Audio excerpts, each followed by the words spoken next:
K Kunhalikutty അണികൾക്ക് എന്നും ആവേശമാണ്. അതിൽ യുവാക്കളെന്നോ മധ്യവയസ്കരെന്നോ വൃദ്ധരെന്നോ വ്യത്യാസങ്ങളില്ല. ഉച്ചയോടടുത്ത സമയമാണ് രാമപുരം ജെംസ് കോളേജിലേക്ക് മലപ്പുറം മണ്ഡലം UDF സ്ഥാനാർത്ഥി എത്തിയത്. പൊരിവെയിലൊന്നും പ്രശ്നമാക്കാതെ കാത്തുനിന്ന വിദ്യാർത്ഥിക്കൂട്ടത്തിലേക്ക് കുഞ്ഞാലിക്കുട്ടി വന്നിറങ്ങിയതും ആവേശം അണപൊട്ടി.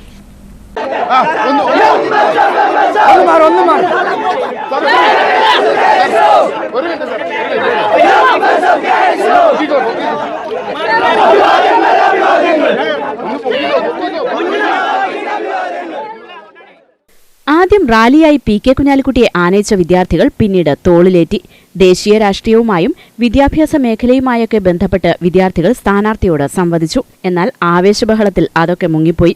ആവേശപ്രകടനങ്ങൾക്കെല്ലാം നിന്നുകൊടുത്ത സ്ഥാനാർത്ഥി യാത്ര പറഞ്ഞിറങ്ങുമ്പോഴേക്കും വിദ്യാർത്ഥികളെ കയ്യിലെടുത്തു കഴിഞ്ഞിരുന്നു. തുടർന്ന് ചെറുകുളമ്പ് AKTM കോളേജിലും അദ്ദേഹം സന്ദർശനം നടത്തി. മങ്കട നിയോജകമണ്ഡലത്തിൽ രാവിലെ 8:30 കൂട്ടിലങ്ങാടി പഞ്ചായത്തിലെ കടൂപ്പുറത്തുനിന്നാണ് പര്യടനം തുടങ്ങിയത്. തുടർന്ന് രാമൻ നമ്പൂതിരിയുടെ വീട്, പൂങ്കുടിമന, വള്ളിക്കാപ്പറ്റ, മങ്കട പഞ്ചായത്തിലെ വിവിധ പ്രദേശങ്ങൾ എന്നിവ സന്ദർശിച്ചു. പര്യടനം വളരെ സന്തോഷപ്രദം, വിജയപ്രദം.